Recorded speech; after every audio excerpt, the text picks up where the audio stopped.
J'ai décidé de dissoudre l'Assemblée nationale. C'est de la poudre de perlimpinpin. Cet adversaire, c'est le monde de la finance. Et vous avez tout à fait raison, monsieur le Premier ministre. Je vous demande de vous arrêter. David Revaud-Dallon, ça reste entre nous. Bonjour, ça reste entre nous sur Radio J, l'émission politique comme nulle part ailleurs. Les meilleurs spécialistes réunis pour expliquer les coulisses, décrypter les choix, les stratégies, les réussites et les petits malheurs de nos femmes et de nos hommes politiques. Le tout sans la moindre langue de bois. C'est rare et c'est tous les mercredis, 21h sur Radio J. Alors cette semaine, on va s'intéresser bien sûr aux conséquences politiques de l'attentat commis samedi soir à Paris après le meurtre de Thomas, 16 ans dans la Drôme, qui a choqué la France. L'exécutif en zone de turbulence sous haute pression sécuritaire. On va aussi évoquer la position, ou plutôt les positions successives d'Emmanuel Macron à l'égard de la guerre entre Israël et le Hamas, le président qui durcit le ton contre le gouvernement Netanyahou. Et enfin, last but not least, on va se pencher sur la dernière saillie ou la dernière sortie, on ne sait plus comment le dire, de Jean-Luc Mélenchon contre Ruth Elkrief et les réactions de la classe politique scandalisée. Décryptage tout de suite avec nos invités. Alors, pour en parler autour de la table, l'élite des éditorialistes, les Top Guns du décryptage, la crème de la crème. Et aujourd'hui, comme souvent, c'est la Dream Team. Et tout d'abord, l'indispensable Gilles Bornstein, rédacteur en chef à France Télévisions. Bonsoir Gilles. Bonsoir David, bonsoir à tous. L'inévitable Jean-Sébastien Ferjou, directeur de la rédaction du site Atlantico. Bonsoir Jean-Sébastien. Bonsoir David. Et au téléphone, l'incontournable Barbara Lefebvre, enseignante, essayiste. Bonsoir Barbara. Bonsoir à tous. Alors, je vous rappelle la règle du jeu, même si vous la connaissez bien sûr. Pas de off, pas de langue de bois. Vous pouvez vous livrer sans phare, tout nous raconter, bien entendu. Tout ceci reste entre nous. Alors, mauvaise passe sécuritaire pour l'exécutif, on le disait. Il y avait déjà eu ce drame qui avait choqué la France, la mort de Thomas, 16 ans, poignardé à l'issue d'un bal de village à Crépol dans la Drôme il y a 3 semaines. Et samedi, nouvel attentat dans le 15e arrondissement, un touriste assassiné par un djihadiste français d'origine iranienne qui a poignardé donc et attaqué au couteau et au marteau des passants au cri de Allahu Akbar, un mort, 2 blessés. Ceci après l'assassinat du professeur de français Dominique Bernard à Arras il y a moins de 2 mois. Alors, le profil du terroriste de Paris, Armand Rajapour Mignan Doab, est hybride, islamiste radicalisé présentant des troubles psychiques. Il avait déjà été condamné pour fait de terrorisme et il était sous neuroleptique durant sa détention et après sa sortie de prison en 2020, mais il avait interrompu son traitement en mars 2022. Et d'ailleurs, c'est le ratage psychiatrique, entre guillemets, qu'a plaidé le ministre de l'Intérieur lundi sur RMC. On l'écoute.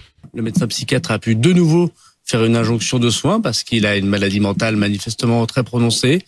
Et une fois qu'on a terminé cela, la peine de prison, le suivi judiciaire et psychiatrique, il y a manifestement eu un ratage, non pas dans le suivi des services de renseignement, mais il y a eu un ratage manifestement psychiatrique, puisque les médecins, à plusieurs reprises, ont considéré qu'il allait mieux, qu'il était plus normal et qu'il pouvait vivre, si j'ose dire, librement. Il y a manifestement quelque chose qui tourne autour de cela. Il y a quelqu'un de malade mentalement, qui ne prend plus ses médicaments, qui ne prend plus son soin pour soigner ses délires et qui passe à l'acte. Incontestablement, il faut réfléchir à tout pour protéger les Français. Gilles Bornstein, il a beau jeu, le ministre de l'Intérieur, de dénoncer un ratage psychiatrique, mais pas des services de police ou de renseignement. Bah oui, ça l'arrange. Il dit, c'est pas moi, ce sont les autres. Ça évite de regarder ce qui s'est passé chez les flics, si je puis dire. Donc oui, c'est soit un ratage psychiatrique, soit une évaluation de la déradicalisation qui aurait été défaillante, mais quand on l'écoute, il n'y a pas de question à se poser sur les services de renseignement ou sur les services de sécurité. C'est un peu gros quand même. Bah oui, c'est un peu gros. D'ailleurs, la droite et l'extrême droite n'ont pas manqué de le faire savoir. C'est un peu gros. Après, c'est peut-être vrai, il y a peut-être eu une faille psychiatrique, mais c'est vrai que sa diligence à dire c'est pas moi, c'est les autres, sur les plateaux dès dimanche, est assez, voilà, c'est gros, c'est de la politique.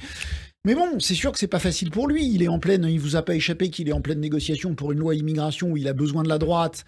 Forcément, ça va durcir l'opinion, donc ça va durcir les Républicains, donc ça l'ennuie. Ça ennuie l'exécutif parce que c'est l'importation du conflit. Et à partir du moment où cet homme dit oui, j'en avais marre que les musulmans se fassent persécutés, dit-il, et notamment en invoquant évidemment le conflit en cours entre Israël et le Hamas. Donc ça gêne l'exécutif au plus haut niveau de l'État. Et puis on en parlera peut-être, il y a la problématique des Jeux Olympiques. On sait que Gérald Darmanin, il a plein de chantiers, mais il a aussi celui de devoir montrer que les Jeux Olympiques et particulièrement la cérémonie d'ouverture pourront se faire en toute sécurité.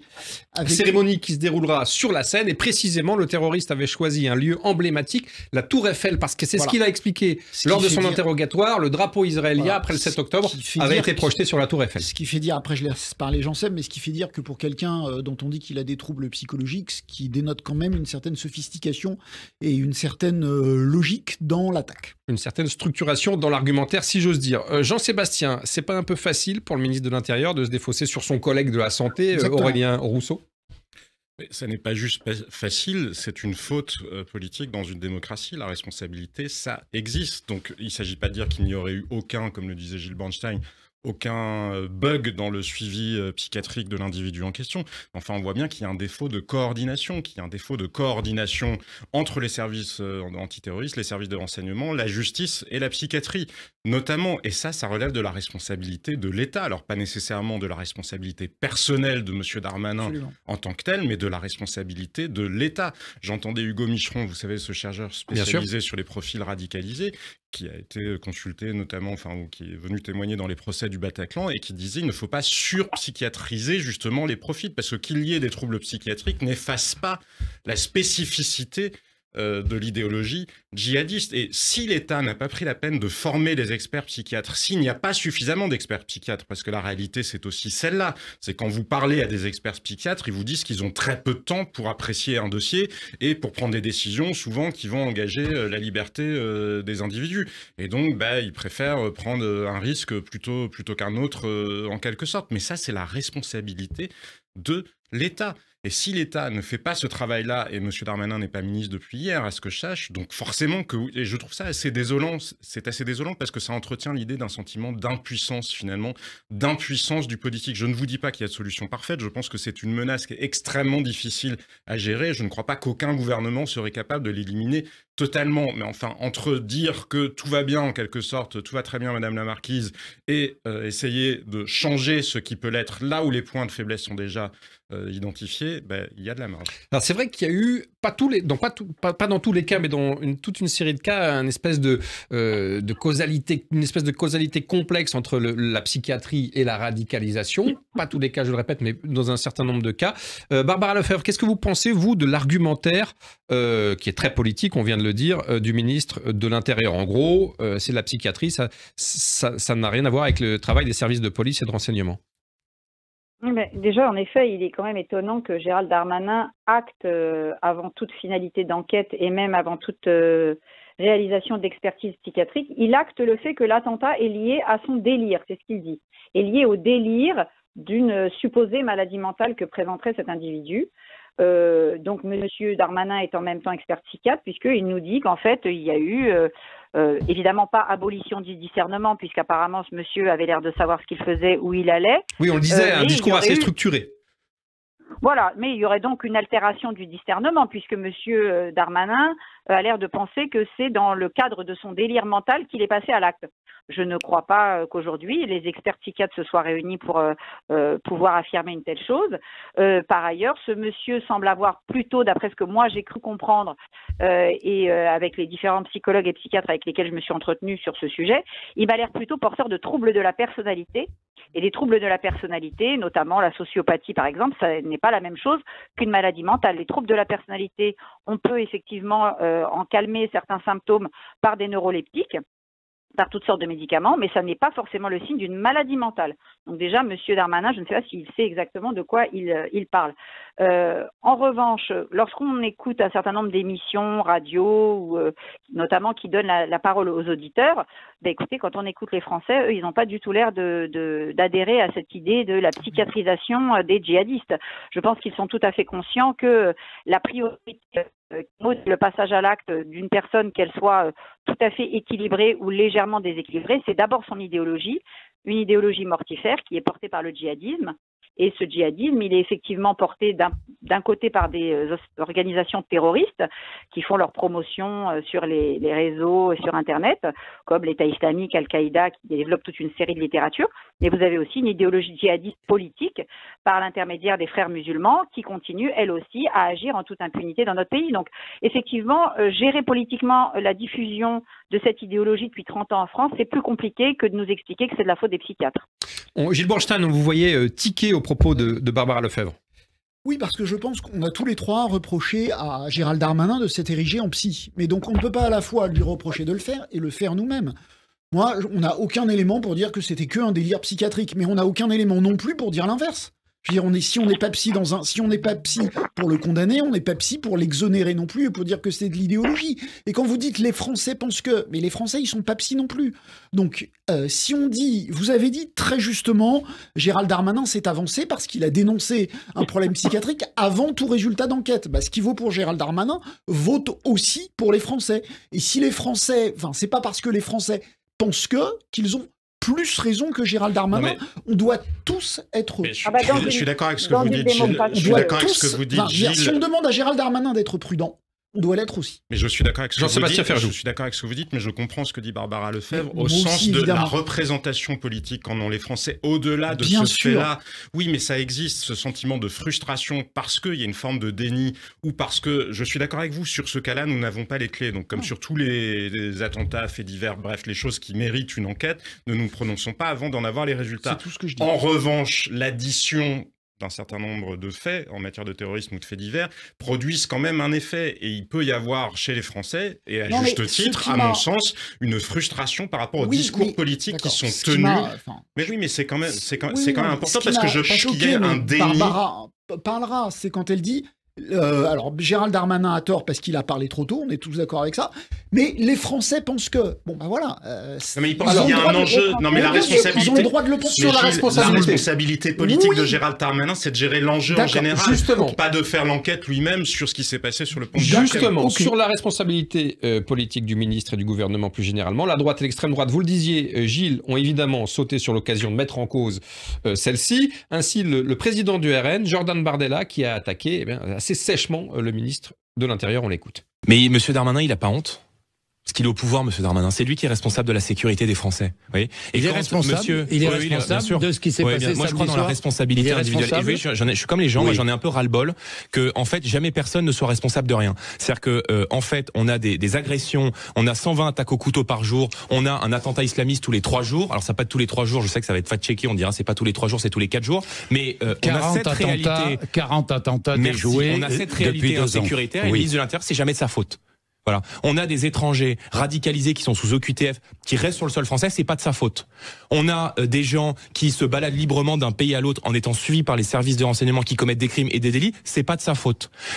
On a aujourd'hui tous les records d'immigration. Ils ont franchi tous les records d'immigration depuis 2017. Donc, il est coupable, il est responsable. C'est pas de sa faute. Il a une responsabilité morale. Il est responsable de ce qui s'est passé samedi. Oui, donc il doit démissionner. Il doit démissionner depuis très longtemps. Quand on a un bilan comme ça, on s'en va, on remet son tablier. Et quand j'entends le ministre de l'Intérieur sur le plateau de TF1 hier venir dire ceux qui ne voteront pas cette loi, la loi sur l'immigration, qui est une loi pour l'immigration, seront responsables des drames à venir. Vous voyez qu'ils font pas de la récupération. La récupération, ça s'applique pas qu'à nous. Ça s'applique aussi à ces gens et en premier lieu à ces gens qui sont au pouvoir, qui ont une responsabilité. Et moi, je crois dans la responsabilité des dirigeants politiques. Donc quand on a un bilan comme celui-ci, on s'en va, on rend son tablier. Barbara Lefebvre, il doit rendre son tablier, il doit démissionner, le ministre de l'Intérieur? Non, écoutez, je ne sais pas de toute façon si un autre ministre de l'Intérieur pourrait faire, entre guillemets, je vais mettre beaucoup de guillemets, mieux que ce que fait M. Darmanin. M. Darmanin, il est au service d'un exécutif. Cet exécutif, il est entre les mains de M. Macron. C'est lui qui donne le là. Donc, je ne vois pas bien, à part jouer au jeu des chaises musicales, je pense que là-dessus, personne ne sera dupe de penser que un autre personnage ferait mieux. La vraie question, c'est l'orientation de la politique. Maintenant, ce que dit M. Bardella, c'est le jeu politicien, il est dans l'opposition, c'est aujourd'hui le Rassemblement national est la première force d'opposition au gouvernement. Eh bien, écoutez, quand ils seront aux affaires, on verra s'ils s'en sortiront mieux que ce que fait M. Darmanin. Donc, de toute façon, c'est le jeu politicien de s'en prendre à Gérald Darmanin. Géraldin lui-même ayant la volonté de se présenter comme étant l'homme de l'ordre, de celui qui maintient l'ordre. Et d'ailleurs, effectivement, quand on l'entend, il est très habile. Franchement, parfois, quand j'écoute M. Darmanin, je me dis que je ne vis pas toujours dans le même pays que lui, parce qu'apparemment, tout a l'air de très bien se passer, ou en tout cas, toutes les règles, l'organisation administrative, policière, même de justice, sont en place. Et il y a des ratés, mais c'est jamais de sa faute et c'est jamais de la faute de l'organisation des règles telles qu'elles sont aujourd'hui.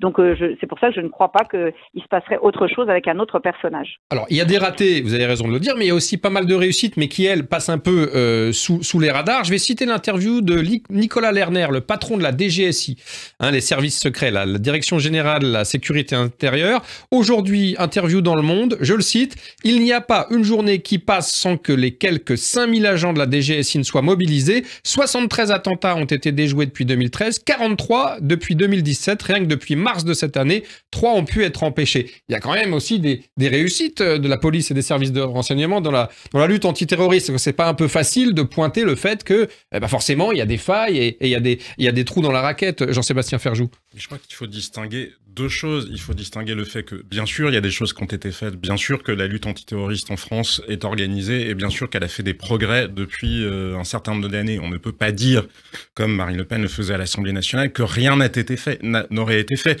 En revanche, répondre un peu facilement, comme l'a fait Elisabeth Borne ou comme... Nous ne céderons rien face au terrorisme, a réagi sur Twitter, enfin sur X, oui, Madame mais Borne. c'est en gros... Leur discours, en substance, c'est il n'y a rien d'autre que nous puissions faire ou que nous puissions faire différemment. Et ça, c'est une chose. Moi, je pense que si, et je vous le disais tout à l'heure, il y a des choses que nous pourrions faire différemment. Après, c'est un débat politique. On n'est pas obligé, j'en sais rien. Marion Maréchal évoquait des rétentions administratives. Tranchons-le d'un point de vue politique. Demandons peut-être leur avis aux Français. Jusqu'où sommes-nous prêts à aller, finalement, sur la voie de Minority Report? Vous savez, ce film d'anticipation où les policiers arrêtent les gens avant qu'ils aient commis un crime ou un délit. Mais je pense que c'est une question démocratique fondamentale qui mériterait effectivement d'être tranché par les Français, qu'on ne réserve pas que à des experts qui n'ont pas forcément été dans la ligne idéologique, d'ailleurs n'a pas forcément été validé par les Français. Maintenant, concernant Gérald Darmanin, je pense qu'il ne faut pas confondre. Moi, j'aime pas l'expression quand Jordan Bardella dit c'est de sa faute, mais on peut dire il y a sa responsabilité. Regardez ce qui s'est passé en Belgique. Le ministre belge de la Justice, après l'attaque de Bruxelles d'il y a un mois ou quelques semaines, a démissionné parce qu'il y avait eu un grave dysfonctionnement de la part de la Belgique. La Tunisie avait fait une demande pour récupérer ce ressortissant qui, par ailleurs, était sous le coup de l'équivalent d'une OQTF qui a assassiné en Belgique. Un ressortissant suédois en Belgique. Voilà, exactement. Et le ministre belge, c'est pas lui qui n'avait pas traité le dossier à titre personnel. Pour autant, il a démissionné. Alors, je vous dis pas qu'il faudrait que Gérald Darmanin démissionne. On est dans la culture politique française à l'escalier. Mais enfin, quand même, réintroduire un peu plus d'idées de responsabilité dans la culture politique française, ça me paraîtrait pas une mauvaise chose pour la démocratie. Au-delà du cas de Darmanin, ça pose aussi la question de la crédibilité sécuritaire et régalienne de l'exécutif. Bruno Retailleau, le patron des sénateurs LR, dans une interview aux Parisiens hier, expliquait « L'État ne parvient plus à protéger les Français ». Qu'est-ce que vous en pensez, Gilles Bornstein ?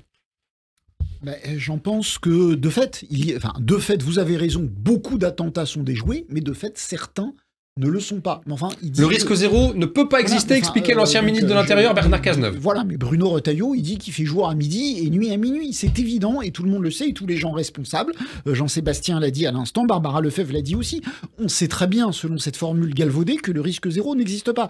Ce qui me choque dans le discours du Rassemblement national, c'est qu'ils font valoir l'idée qu'avec eux, on serait protégé. Et qu'avec eux, il n'y aurait pas ça. Donc tout le monde sait que c'est faux. Ils disent, voilà, il faut accroître les peines. Bon, très bien, quelqu'un qui passerait de...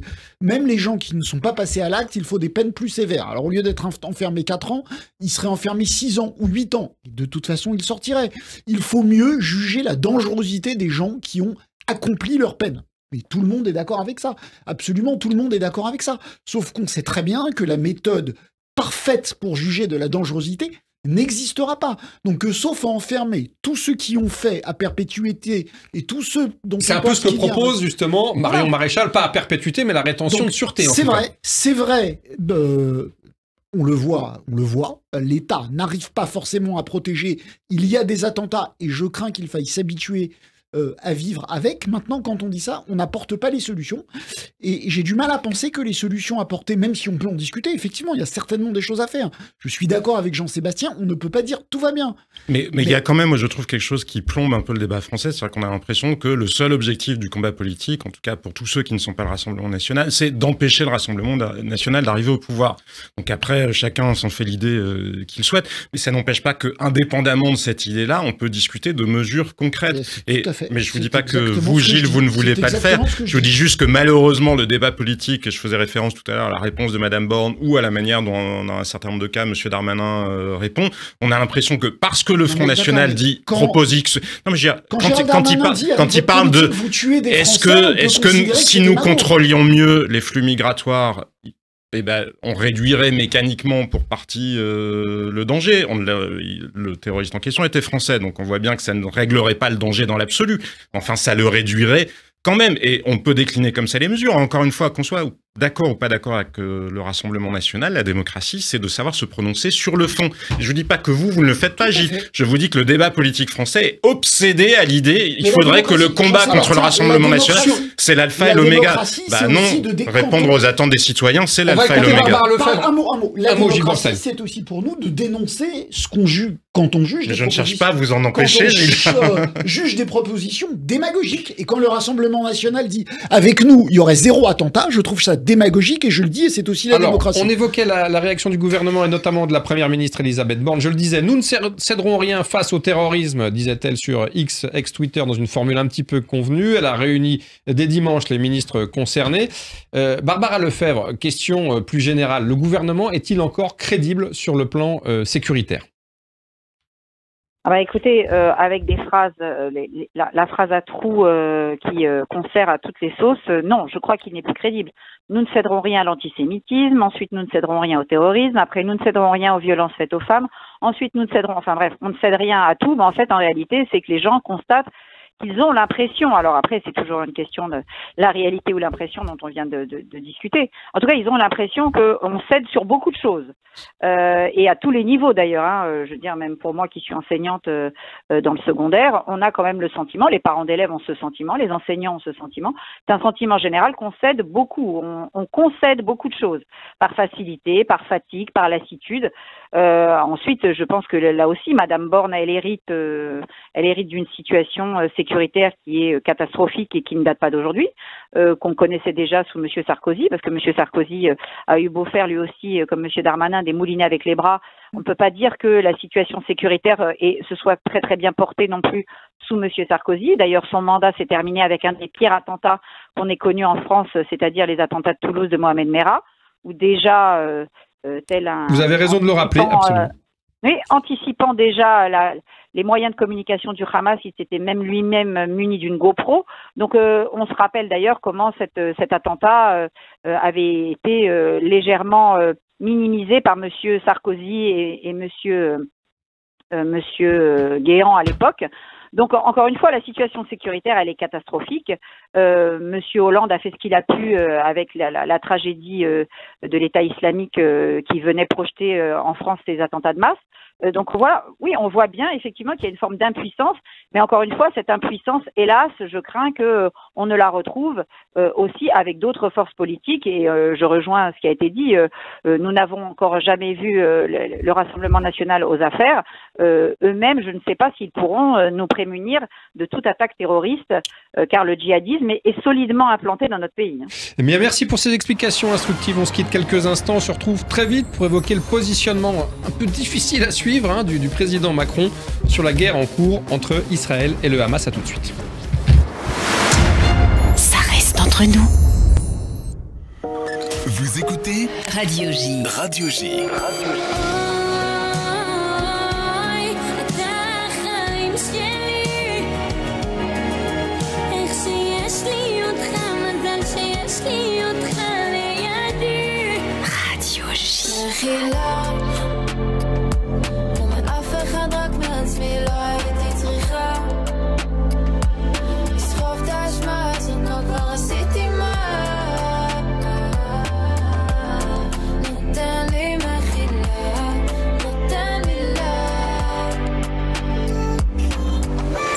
Vous écoutez écoutez Radio J.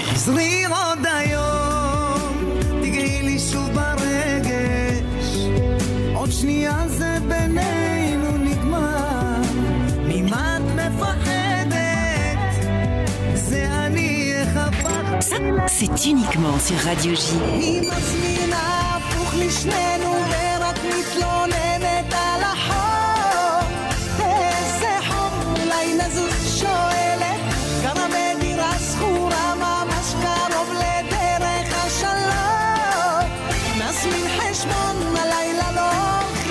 Radio J. Radio J. Radio J. Vous écoutez Radio J à Paris sur 94.8 en DAB+, et sur notre appli Radio J. Radio J. Radio J. Le 6-9, Ilana Ferradian. Tous les matins à 7h45 sur Radio J, Christophe Barbier. Je vous retrouve tous les matins dans le 6-9 d'Ilana Ferradian avec un invité politique chaque jour. C'est le Barbier du matin. C'est tous les jours à 7h45 sur Radio J. Ça reste entre nous. Radio J, ça reste entre nous. Jean-Sébastien Ferjou, Barbara Lefebvre, Gilles Bornstein. On passe au deuxième sujet de notre débat. Le président français Emmanuel Macron était samedi à la COP28 à Dubaï et à cette occasion, il a adressé une claire mise en garde au gouvernement israélien alors que l'offensive militaire de Tsahal avait repris la veille à Gaza après une semaine de trêve. On écoute tout de suite l'intervention du président, c'était à Dubaï. Nous nous réunissons à Dubaï dans un contexte international et régional particulièrement difficile. Et la reprise des combats dans la bande de Gaza, très clairement, est un sujet d'inquiétude qui a été dans beaucoup de discussions que nous avons pu avoir en marge de cette COP. Cette situation exige de redoubler d'efforts pour parvenir à un cessez-le-feu durable, obtenir la libération de tous les otages encore détenus par le Hamas, d'apporter à la population de Gaza l'aide dont elle a urgemment besoin et de donner à Israël toute certitude que sa sécurité est rétablie, tout en répondant aux aspirations légitimes des Palestiniens, en réalisant la finalité politique qui est la promesse des deux États. Je pense qu'on est à un moment où les autorités israéliennes vont devoir définir plus précisément leur objectif et l'état final recherché. La destruction totale du Hamas, qu'est-ce que c'est et est-ce que quelqu'un pense que c'est possible ? Si c'est ça, la guerre durera 10 ans. Et je crois que personne ne sait définir sérieusement cet objectif. Est-ce que quelqu'un pense que la destruction totale du Hamas est possible ? C'est une bonne question, Gilles Bornstein, qui pose le chef de l'État. Lui avait l'air de trouver que c'était possible quelques jours avant, parce que on se souvient que lors de sa visite en Israël, à côté de Benjamin Netanyahou, il avait proposé une coalition internationale pour lutter contre le Hamas. Sur le modèle de celle qui était venue à bout de l'État islamique en Irak et en Syrie. En disant il faut venir à bout du Hamas. Donc lui avait l'air de croire que c'était un objectif. Ça c'est pour la forme et pour la politique. Donc je relève la contradiction entre Emmanuel Macron et Emmanuel Macron lui-même une semaine avant. Mais je suis plutôt d'accord avec le deuxième Emmanuel. Personnellement, je suis plutôt d'accord avec le deuxième Emmanuel Macron qu'avec le premier. Oui, ça me paraît un objectif assez compliqué. On voit que depuis maintenant plus d'un mois que la contre-offensive a commencé, je n'ai pas le sentiment que le Hamas soit complètement réduit. Et pourtant, Dieu sait qu'Israël y met les moyens. Donc, oui, l'éradication totale du Hamas me paraît compliquée aujourd'hui. Ce qui est bizarre, c'est qu'il avait dit l'inverse une semaine avant. Pourquoi est-ce que la position d'Emmanuel Macron a varié ainsi dans le temps, Jean-Sébastien ? C'est vrai qu'on a du mal à le suivre. Hein. Gilles Bornstein a raison de rappeler cette variation de température assez importante. Il a dû entendre des voix comme Saint-Paul sur le chemin de Damas ou Jeanne d'Arc sur celui d'Orléans. Mais non, pour le coup, je suis pas d'accord avec le deuxième Emmanuel Macron. Parce que oui, ça ne veut rien dire l'élimination totale du Hamas dans l'absolu, notamment si on raisonne en termes d'idéologie, mais en termes militaires, si c'est un objectif. Je pense qu'il faut regarder la réalité des faits. Alors bien sûr que la tragédie vécue par les civils palestiniens est absolument horrible. Et insoutenable. Et j'entendais hier la dirigeante de la Croix-Rouge qui raconte vraiment à quel point ce que vivent les Palestiniens à l'heure actuelle. Non, mais c'est effectivement très marquant et on est saisi d'effroi à l'idée de ce que vivent et continuent à vivre les civils palestiniens à l'heure actuelle. Mais si on regarde militairement, malgré tout, le Hamas ne contrôle plus la bande de Gaza.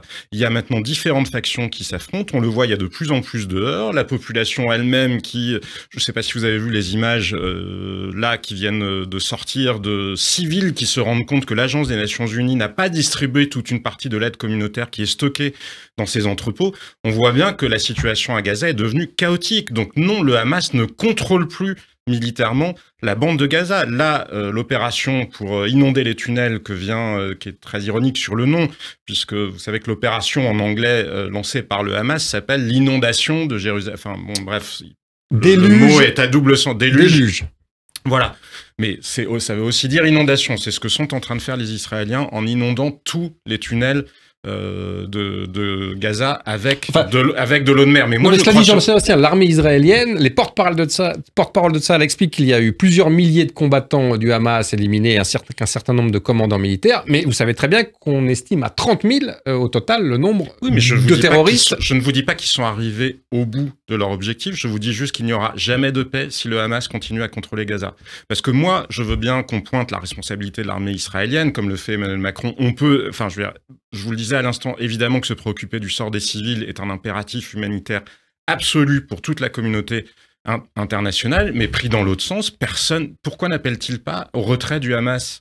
Enfin, il y a un moment, il y a eu des généraux de l'armée allemande dans la Deuxième Guerre mondiale qui ont soit essayé d'assassiner Hitler, soit qui ont fini par, de facto, arriver à des armistices. Le Hamas pourrait se retirer militairement, sans que nécessairement, d'ailleurs, ça veut dire que les civils palestiniens se retrouvent sous contrôle israélien, sécuritaire certainement. On voit bien que certains États arabes sont désormais prêts à assumer une forme de tutelle pour pouvoir permettre à une nouvelle autorité palestinienne de diriger aussi bien la Cisjordanie que Gaza. Donc, oui, enfin moi j'entends tous ces gens qui parlent d'actes de résistance. Curieusement, personne ne se pose la question de la résistance des Palestiniens face au Hamas, qui est quand même un totalitarisme islamiste. Où sont-ils ces résistants-là? Justement, parce que je crois qu'il ne faut pas confondre une légitime politique d'équilibre entre deux politiques de soutien à des causes nationales légitimes, la cause nationale israélienne, la cause nationale palestinienne, ce qui serait certainement une ligne gaulienne, et une politique d'équilibre entre une démocratie malgré tout, Israël, imparfaite, on peut critiquer beaucoup de choses qui sont faites à l'heure actuelle en Cisjordanie par les colons, bref, tout ce qu'on veut, et de l'autre côté un totalitarisme islamiste. Et il me semble qu'Emmanuel Macron entretient cette confusion-là et que ça n'a rien de gaulien. Barbara Lefebvre, pourquoi cette variation stratégique d'Emmanuel Macron? Une question, est-ce qu'il ne craint pas d'abord, surtout et avant tout, une importation du conflit en France, entre guillemets? C'est un peu ce qu'on avait constaté lorsqu'il avait appelé dans une lettre aux Français à venir défiler contre l'antisémitisme comme une grande cause nationale, mais que lui-même n'y avait pas mis des pieds. Oui, c'est une question. À titre personnel, évidemment, je ne découvre pas qu'Emmanuel Macron, sur un certain nombre de sujets qui sont des sujets essentiels et notamment des sujets régaliens, n'a pas de colonne vertébrale idéologique. Donc, effectivement, il tourne avec le vent. Ça s'appelle une girouette. Sur des questions géostratégiques, dans un monde aussi instable que le monde actuel, ça peut poser un certain nombre de difficultés. Et ça peut aussi exposer, du coup, la population française à un certain nombre de déboires. Pour ce qui concerne la grande manifestation, on sait que les conseillers de M. Macron sont allés prendre conseil auprès de M. Bellatar. Donc je ne sais pas pour la question de ces tergiversations sur la stratégie, je ne sais pas, il a fait appel peut-être au mieux à Elias Sambar, au pire peut-être a-t-il demandé à Ercilia Soudé de lui donner des conseils de géostratégie sur la politique à adopter vis-à-vis du Hamas. Donc c'est peut-être pour ça que maintenant il se trouve effectivement plus amène à l'égard de ce mouvement djihadiste, parce que ce qui est assez inquiétant dans son discours, c'est que quand on les réécoute bien, il met en premier acte le cessez-le-feu et en deuxième acte la libération des otages. La réalité, c'est que ce qu'aurait dû faire la communauté internationale depuis le premier jour jusqu'à aujourd'hui, c'est de dire que la première des choses, c'est la libération de tous les otages et qu'aucun cessez-le-feu, si ce n'est effectivement la trêve que nous avons vue, mais qui a sans doute permis au Hamas de considérablement se réorganiser pour cacher ses chefs, en particulier Yahya Sinwar et Mohamed Deif, qui sont les deux têtes pensantes des opérations du 7 octobre et qu'Israël recherche. parce que tuer des petits agents, des petits actifs du Hamas, ce sera inutile tant que les têtes pensantes de la branche militaire et de la branche politique réfugiée à Doha n'auront pas été éliminées. Donc effectivement, ça peut poser un problème de nous parler d'un cessez-le-feu avant même de parler de la libération des otages qui doit être le préalable à tout. C'est-à-dire qu'on ne peut pas demander à Israël un cessez-le-feu tant que les otages n'auront pas été libérés.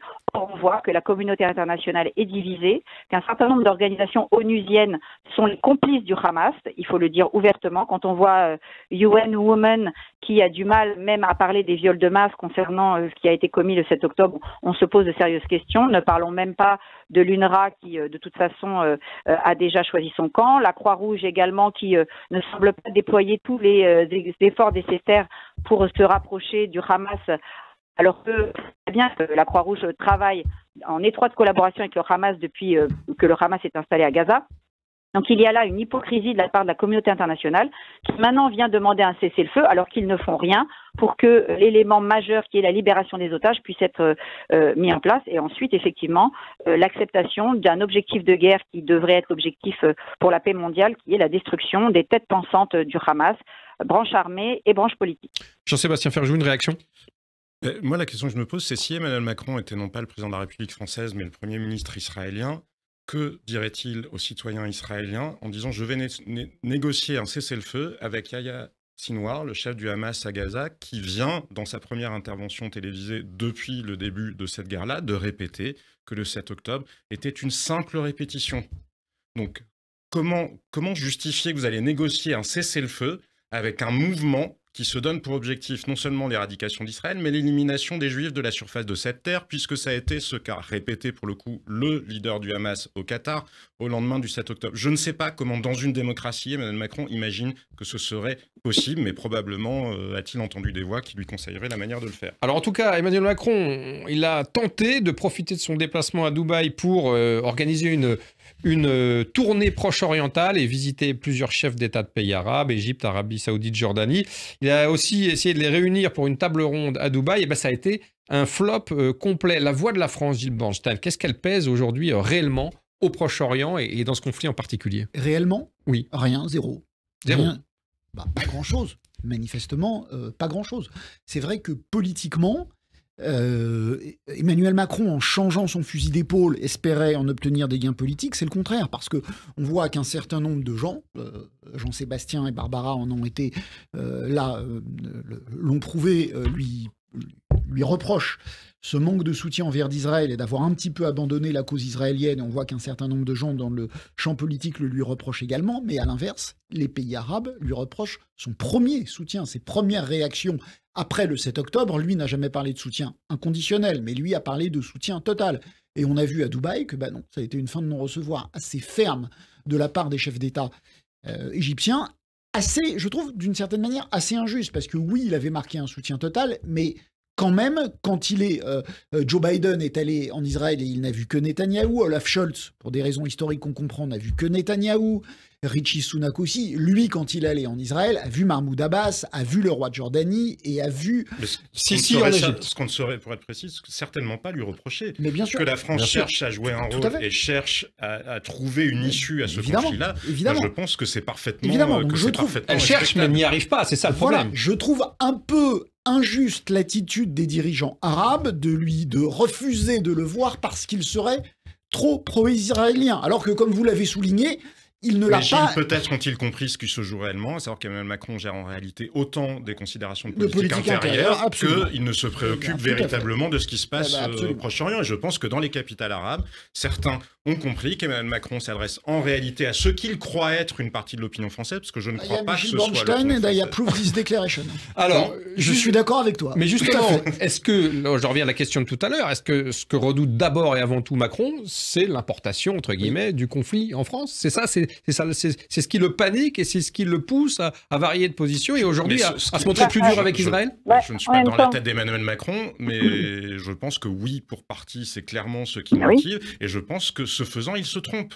Je pense que ce faisant, il se trompe déjà parce qu'il assigne les musulmans ou les gens de culture arabo-musulmane à un positionnement qui n'est pas nécessairement le leur. Il y a aussi un certain nombre de gens qui vivent en France ou en Europe parce que précisément ils n'ont pas envie, non pas qu'ils ne se préoccupent pas du sort des Palestiniens. Je veux dire, c'est quand même dingue cet enfermement émotionnel dans lequel on voudrait nous enfermer, qui fait que si on se préoccupe ou si on est touché ou choqué par les atrocités vécues par les Israéliens le 7 octobre, on ne pourrait pas être également touché par la tragédie que vivent les civils palestiniens aujourd'hui. Et je trouve que dans une république, dans la vision universaliste de la République française, le rôle d'Emmanuel Macron serait précisément de savoir rappeler ça et pas finalement d'entretenir chacun dans ses enfermements émotionnels. Barbara Lefebvre, le Premier ministre israélien Benjamin Netanyahou a prévenu samedi, comme une réponse claire et nette à Emmanuel Macron, que la guerre continuera, je cite, jusqu'à ce que tous les objectifs soient atteints.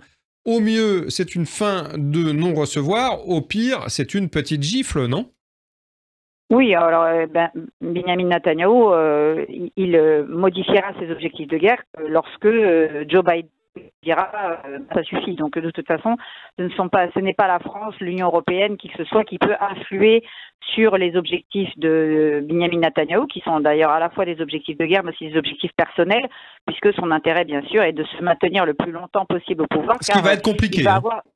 Oui, mais il va avoir de nombreux comptes à rendre, parce qu'en dehors des affaires qui traînent depuis des années, il a aussi, évidemment, le plus grave, c'est les manquements à la garantie de l'ordre sécuritaire à l'intérieur d'Israël, parce que c'est ça la grande nouveauté des attentats du 7 octobre, c'est qu'ils ont été commis au cœur même d'Israël, et qui plus est dans un cœur historique, je dirais, qui sont les kibbutzim, et en plus les kibbutzim de gauche, donc vraiment le cœur battant de la fondation même de l'idéal sioniste. Donc vraiment, Benjamin Netanyahou a tout intérêt à ce que la guerre dure, parce que lorsqu'il va devoir passer lorsque l'addition va lui être présentée, j'espère qu'elle sera très salée. Maintenant, juste un point sur ce que vous rappeliez concernant les préoccupations d'Emmanuel Macron en France. Mais Emmanuel Macron, sur ce point-là, a raison de s'inquiéter, parce que je rappelle que lorsque les attentats et les crimes du 7 octobre ont été commis, Israël n'avait pas encore commencé le début d'un commencement de riposte à Gaza, puisqu'il y a fallu pratiquement 10 jours avant que l'armée israélienne ne commence ses premières opérations. Or, la flambée d'actes antisémites n'a même pas attendu, excusez-moi l'expression, mais que les corps des Israéliens soient froids, puisque en réalité, dès le 8 octobre, la flambée des actes antisémites a commencé dans notre pays. Ce qui montre donc bien que les antisémites qui s'expriment dans notre pays, et qui s'expriment d'ailleurs de façon débridée depuis une vingtaine d'années, sont par ailleurs les admirateurs et les supporters des actions barbares du Hamas.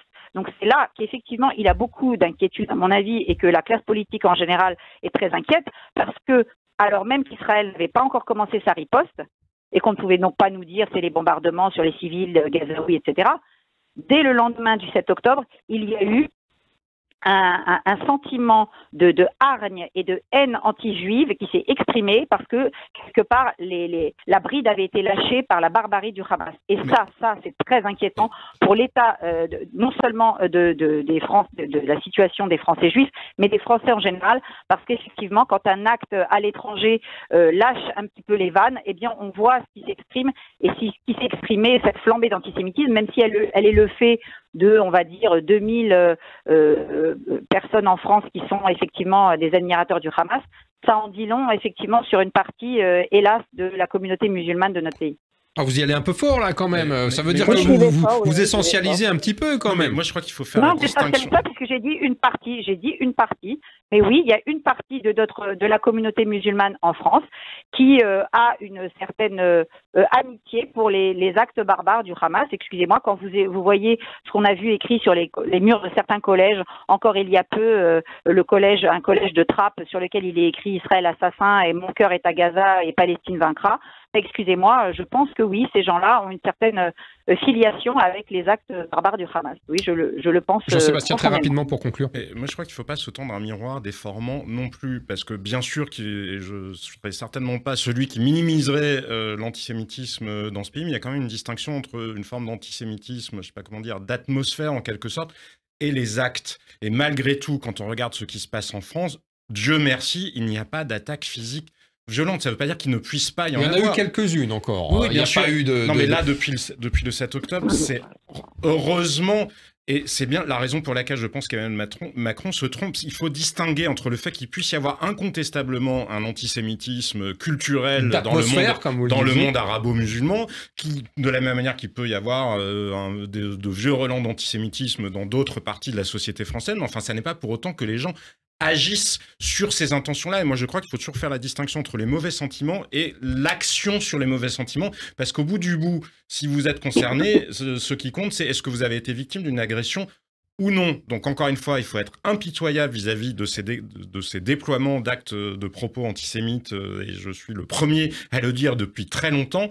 Mais regardons la réalité en France. La France, en face, la France, d'ailleurs, probablement grâce à la laïcité, à la vision universaliste de la République, n'est pas dans la même situation que les États-Unis, où il y a pourtant en proportion beaucoup moins de musulmans, ou que le Royaume-Uni, ou même que l'Allemagne. On a vu des choses beaucoup plus inquiétantes que ce qu'on a vu en France. Donc, je suis pas dans l'angélisme et je n'ignore absolument pas la menace, mais malgré tout, je pense qu'Emmanuel Macron se trompe quand il redoute en quelque sorte des émeutes, parce que c'était ça l'idée. Regardez, quand Yacine Bellatar, alors il ne peut pas parler à la place du président de la République, mais c'était ça l'idée, de dire « Ah ben si vous allez à la manifestation, ça va déclencher des émeutes ». Mais les émeutes au lendemain de la mort de Naël, toutes les enquêtes qui ont été faites ensuite ont montré que les gens n'étaient pas politisés, qu'ils en avaient en réalité, mais rien à foutre, pour parler de manière grossière, de ce qui était arrivé à Naël. Et que le parti était même motivé par la perspective des pillages. Non mais exactement. Et donc je pense que nous avons d'autres enjeux sécuritaires qui sont finalement moins confessionnalisés ou moins politisés qu'on ne le dit, même si incontestablement, oui, il y a des gens dans ce pays que le Hamas inspire. Merci pour ces explications fort instructives. On se quitte quelques instants et on se retrouve très vite pour la dernière sortie de Jean-Luc Mélenchon. À tout de suite. Ça reste entre nous. Vous écoutez Radio J. Radio J.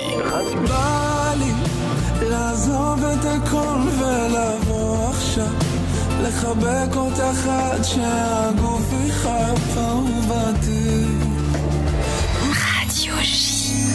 דלי קצת זקן על הצלקות ולמילים שלי התאמתי מנגינות הגיטרה היא זאת שפתרה לי בעיות כמה בעיות רוב הזמן לבד 4 קירות ככה מהצד למדתי איך לשחות אף פעם לא שכחתי מה אני צריך להיות מה צריך להיות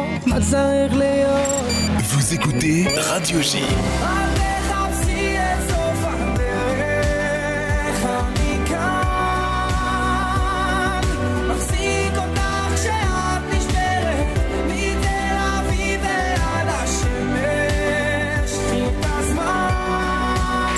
Radio J. Radio J. David Revaud-Dallon, ça reste entre nous. Ça reste entre nous sur Radio J. Troisième dernier sujet de notre débat, Gilles Bornstein, Jean-Sébastien Ferjou, Barbara Lefebvre. Alors, on aimerait bien en parler un peu moins, mais hélas, il va tellement loin qu'on est obligé de l'évoquer. On pensait que Jean-Luc Mélenchon avait atteint des sommets depuis l'attaque terroriste du Hamas le 7 octobre. Mais non, il peut encore faire pire. Il l'a prouvé dimanche, furieux, après une interview musclée de son lieutenant Manuel Bompard par la journaliste Ruth El-Krief sur LCI. Il a tweeté le texte suivant, je cite « Ruth El-Krief, manipulatrice, si on n'injurie pas les musulmans, cette fanatique s'indigne, quelle honte !» Bravo Bompard pour la réplique. El-Krief réduit toute la vie politique à son mépris des musulmans. Gilles Bornstein, une réaction. Qu'est-ce que vous voulez que je vous dise? D'abord, il y a un sous-entendu énorme dans ce tweet, c'est le mot juif, parce qu'il dit cette fanatique, ce qu'il ne dit pas, c'est cette fanatique juive, mais c'est ce qu'il pense de Ruth, donc il essentialise et dont il pense que notre consoeur Ruth, qu'on connaît tous très bien ici et dont on connaît la qualité journalistique, absolument, ne réagit que comme juive, ce qui est parfaitement insultant à son égard, en plus d'être démocrate. Vous l'affirmez très clairement, on va chercher dans tous les clichés, les poncifs, l'atmosphère, comme disait Jean-Sébastien Ferjou dans le débat précédent, l'atmosphère antisémite. C'est une référence, clairement. Ce que je dis, c'est qu'il essentialise Ruth et qu'il ne dit pas qu'elle est juive dans son texto, il le pense très fort, et que donc il dit qu'elle agit, il l'essentialise. Voilà, qu'elle ne parle et qu'elle agit et qu'elle n'analyse que en fonction de son statut de juive. Ce qui, pour nous tous connaître Ruth, Je suis pas forcément toujours d'accord avec elle, mais ce dont je sais que c'est complètement faux. Premier point. Après, deuxième point, sur Mélenchon, c'est ce que vous avez dit, c'est-à-dire il va toujours plus loin. C'est donc la preuve que, quand on dit que c'est l'instrumentalisation politique pour essayer d'obtenir le vote des quartiers, on a raison. Et puis, alors, pour le coup, on parlait de psychologie l'autre jour. Il y a un truc chez Mélenchon, c'est que plus ça va, et plus il ne se complaît que dans la conflictualisation. C'est-à-dire, tous les jours, il va plus loin dans le propos subversif, conflictuel, il ne supporte pas le moindre consensus dans la vie politique. Il faut que tout soit conflictuel. La violence permanente, le coup d'éclat permanent. Le parler cru et dru, comme il disait, et il est prêt à tout conflictualiser. Et ce qui est inquiétant, c'est qu'il va plus loin chaque jour. Alors, des relents essentialistes, vous ne l'avez pas dit, mais on pourrait le dire antisémites, mais aussi une cible placée dans le dos de la journaliste, à tel point que le ministre de l'Intérieur, Gérald Darmanin, l'a placé sous protection policière. Pourquoi une telle violence, d'après vous, de la part de Jean-Luc Mélenchon? Pourquoi ce clash, cette conflictualité permanente et là, très clairement, presque un appel à la haine? Je vais vous répondre tout de suite, mais je crois que Jean-Luc Mélenchon n'est pas seulement dans l'antisémitisme, je pense qu'il ne s'agit pas que de relents, À un moment, il faut regarder la réalité en face. Il est aussi dans un mépris profond vis-à-vis des musulmans, et même dans un racisme vis-à-vis des musulmans, parce qu'il les essentialise eux aussi, parce que qu'est-ce qu'il fait là? Il considère, vous voyez bien la manière dont il réduit le propos, c'est donc, Routel Krief n'était pas en train de demander à Manuel Bompard d'insulter les musulmans, elle était en train de demander à Manuel Bompard de se justifier sur le fait qu'il considère que le Hamas puisse être un mouvement de résistance et pas un mouvement terroriste ayant commis des crimes contre l'humanité, entre autres le 7 octobre dernier. Donc, dans l'esprit de Jean-Luc Mélenchon, c'est donc qu'il considère que les musulmans ne seraient que des brutes, incapables pour se défendre d'autre chose que de commettre des crimes contre l'humanité. Il considère par ailleurs que ce seraient que des espèces d'abrutis, incapables de prendre des décisions de vote autrement que si on vient vraiment les flatter avec des grosses ficelles. Moi, je vous dis, le pire dans l'histoire, ce n'est pas tant le mépris qu'il déploie vis-à-vis de Routel Krief, c'est qu'il méprise, mais infiniment, profondément, les musulmans, dont il ne fait que la chair à canon, comme les juifs d'ailleurs, de ces stratégies électorale, c'est minable. Après, pour répondre à votre question sur la cible qu'il met dans le dos de Routel Krief, en plus, le même Mélenchon, le même jour, fait un tweet où il chouine sur le fait que lui-même est victime de menaces de l'ultra-droite. Donc, ce qui n'est évidemment pas acceptable et pas tolérable, et il mérite la protection comme n'importe quel autre citoyen français. Mais enfin, il sait parfaitement la violence qui existe dans le pays, il sait parfaitement la violence qui existe sur les réseaux sociaux, il s'en plaint pour lui-même, mais il n'hésite pas à le mettre dans le dos, à mettre la même cible dans le dos de Routel Krief. Donc qu'est-ce que c'est? En résumé, ce sont exactement les mêmes méthodes que les fascistes dans les années 30. À quoi joue Jean-Luc Mélenchon? Il joue à monter le coût social des prises de parole qui lui déplaisent, parce que quand vous avez une cible dans le dos, effectivement, vous osez peut-être moins parfois vous engager parce que vous êtes obligé de prendre en considération les risques qu'il peut y avoir politiques, sociaux pour votre carrière ou les risques physiques, parce que c'est clairement de ça dont il peut s'agir aussi pour Routel Krief. Ça fait longtemps que cette faction-là, parce que ça n'est pas toute la France insoumise, que cette faction-là de la France insoumise... La phalange proche de Jean-Luc Mélenchon. Mais exactement, est dans une stratégie qui est exactement la même que celle des fascistes dans les années 30. Je vous le disais, monter le coût social de la prise de parole, surfer sur les sentiments les plus vils, s'adresser à des espèces de décérébrés en leur faisant croire qu'ils sont supérieurs aux motifs qui seraient insoumis. Hitler faisait croire à des décérébrés qu'ils étaient supérieurs parce qu'ils étaient ariens. Mais ce sont exactement les mêmes méthodes. Pour le coup, ça fait 40 ans ou 50 ans qu'on nous entretient la lutte antifasciste. Et tirons-en les leçons quand on l'a sous le nez. Sans remonter d'ailleurs aux fascistes des années 30, on a aussi beaucoup comparé la dérive de Jean-Luc Mélenchon au fameux dérapage, entre guillemets, qui en réalité était très construit, de Jean-Marie Le Pen dans les années 80 et 90. Routel Krief, d'ailleurs, elle a répliqué dans une mise au point très sobre. Elle a refusé d'ailleurs justement de parler de ses origines et de se faire essentialiser, ce que recherchait Jean-Luc Mélenchon, mais elle parle de journalisme. C'était lundi soir sur LCI. Alors un peu plus personnellement, je voudrais répondre aussi parce que je veux dire que j'ai été élevée au Maroc dans la connaissance et dans l'affection intime pour les traditions culturelles et cultuelles juives, musulmanes et chrétiennes. Et c'est justement pour cela que je crois que seule la République laïque, même si elle est maltraitée, contestée, elle nous permet de vivre dans la concorde. Pourquoi? Parce qu'il y a une condition, en tout cas moi c'est celle que je pose, c'est se définir par sa citoyenneté et non par sa religion ou ses origines, et ne pas y être renvoyé par les autres. Et je veux parler des chrétiens, des juifs et des musulmans. Et évidemment des autres. Je l'applique à moi-même, cette condition, ne pas me définir par mes origines, et je l'applique à tous mes concitoyens, quel qu'il soit, et que je respecte profondément, et je sais que de nombreux d'entre eux le savent. Barbara Lefebvre, mise au point claire et nette de Ruth Elkrief. Qu'est-ce que ça vous inspire ? Déjà, ça m'inspire qu'effectivement Ruth Elkrief est une grande journaliste et qui effectivement a de la hauteur de vue. Ce qui m'interpelle davantage, c'est de me demander dans quel pays nous vivons pour que un ministre décide de placer une journaliste sous protection policière parce qu'elle a été accusée dans un tweet d'avoir des propos hostiles aux musulmans. Donc bien entendu, je suis tout à fait d'accord avec ce qui a été dit sur l'instrumentalisation des musulmans, parce que M. Mélenchon sait même lui-même pertinemment que le vote musulman n'existe pas plus que le vote juif, le vote libre penseur ou quoi que ce soit d'autre. Nous sommes, comme l'a rappelé Ruth Elkrief, des citoyens d'abord. Donc c'est ça, moi, qui m'inquiète. C'est que nous vivons dans un pays, dans une démocratie, où la situation est telle que pour un tweet accusatoire de la part de quelqu'un qui effectivement joue le rôle de clown triste et fasciste à l'instar de M. Le Pen dans les années 80, M. Mélenchon décide de, on va le dire clairement, lancer une fatwa contre Ruth Elkrief. Et donc, nous vivons en France en 2023 et nous plaçons des journalistes sous protection policière à cause d'un tweet. Non mais je pense que la situation est gravissime.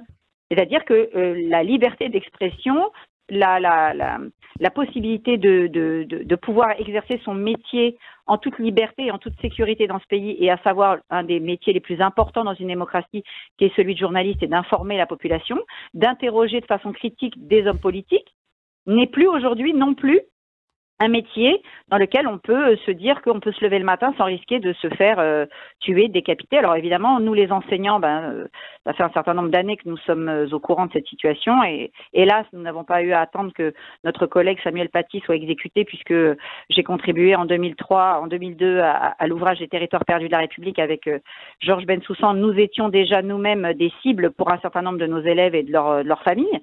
Il y a les policiers, à Magnanville, on en a vu. Donc, vraiment, nous vivons dans un pays dangereux. Et je pense que le fait que M. Darmanin ait jugé utile de mettre Mme Ruth Elkrief sous protection policière, il y a d'autres journalistes qui sont sous protection policière, c'est gravissime.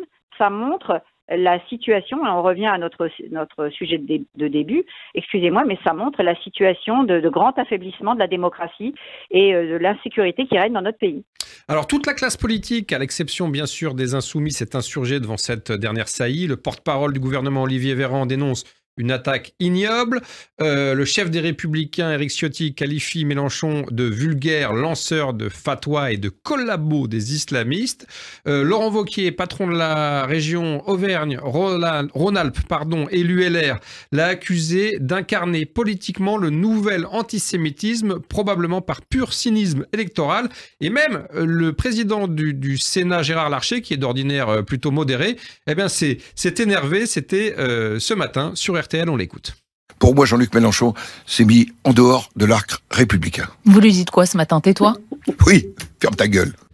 Ferme ta gueule, dit Gérard Larcher à Jean-Luc Mélenchon. Gilles Bornstein, il a raison, le président du Sénat? Non, je pense pas qu'il ait raison de s'exprimer comme ça, parce que je ne pense pas qu'on... Enfin, il a raison sur le fond. C'est le deuxième personnage de l'État. C'est le deuxième personnage de l'État. Le troisième, je sais qu'il y a un débat sur savoir si le Premier ministre... Bon, disons que c'est le deuxième... Je crois que le Premier ministre n'est pas l'expression du suffrage universel, même si indirectement il l'est par les députés. Mais bon, bref, passons sur ce débat avant le macronisme. Le deuxième ou le troisième personnage de l'État. Je ne suis pas certain que les Français attendent de leurs responsables politiques qu'ils s'expriment comme ça. Sur le fond, il a parfaitement raison. Sur la forme... Mais ça rappelle peut-être, vous savez, Juan Carlos, le roi d'Espagne, avait employé cette expression face à Hugo Chavez au Venezuela. Donc peut-être cela a une référence. Ouais, je suis pas certain.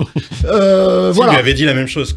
Sur le fond, il a parfaitement raison. Je voudrais souligner une autre, parce qu'on a dit effectivement que les Insoumis n'avaient pas condamné Jean-Luc Mélenchon. Je recevais hier Sophie Binet, secrétaire générale de la CGT. Alors certes, qui n'est pas insoumise et qui a de nombreux conflit avec Jean-Luc Mélenchon, mais elle a dit « Je suis très choqué de ce qui est arrivé à Ruth Elkrief, très solidaire, et je pense qu'attaquer les Français les journalistes dans une démocratie est évidemment scandaleux. » Une réaction parfaite. Une réaction parfaite, et donc qui va bien au-delà de la droite dont vous parlez, même à gauche et même à la gauche de la gauche.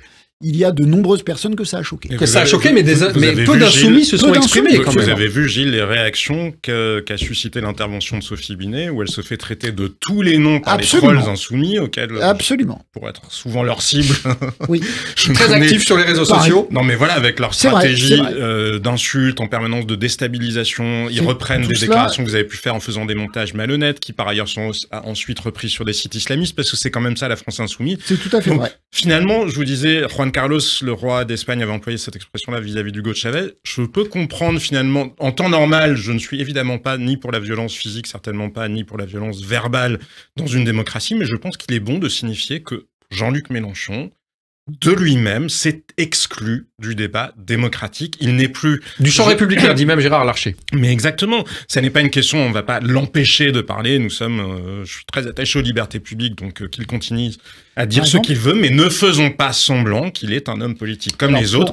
Il ne l'est plus, je vous le disais tout à l'heure, les stratégies qu'il déploie sont exactement les mêmes que celles que les fascistes ont employées dans les années 30. Je suis sur le fil Twitter dont parlait à l'instant Jean-Sébastien Ferjou, c'est-à-dire les réactions des mélenchonistes après cette condamnation. Extrêmement violentes. Ah bah là, j'en ai une, c'est la deuxième, donc Sophie Binet au service de la bourgeoisie qui défend un État sioniste et nazi. Voilà ce que disent le mot de la fin pour Barbara Lefebvre, très rapidement. Mais nous sommes nazis, il serait quand même temps de s'en rendre compte. Est-ce que cette déclaration de Jean-Luc Mélenchon, cette attaque contre Ruth Elkrief, c'est la dernière pelletée de terre sur le cercueil de la NUPES, cette fameuse union de la gauche qui avait connu pas mal de heurts et de ruptures ces dernières semaines? Ah bah écoutez, apparemment pas, non.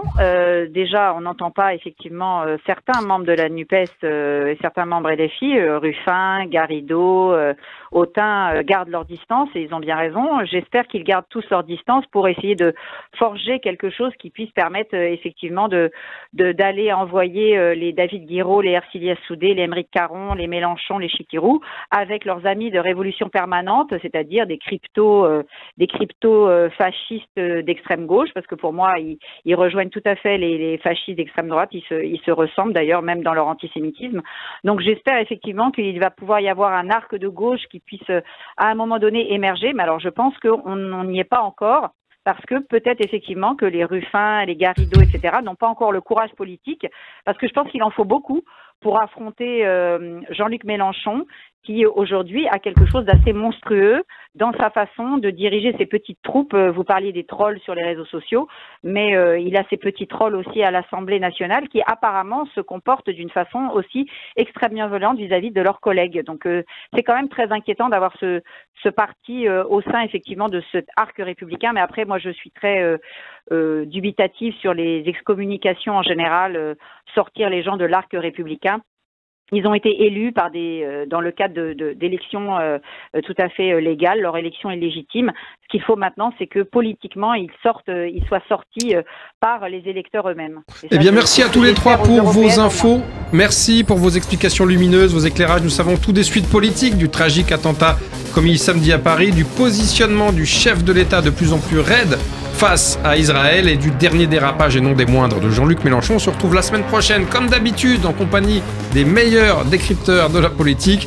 D'ici là, bien sûr, je compte sur vous et sur votre discrétion. Tout ce qui est à Radio J, Gilles, reste entre nous. Reste à Radio J, reste entre nous. Excellente soirée et à très bientôt.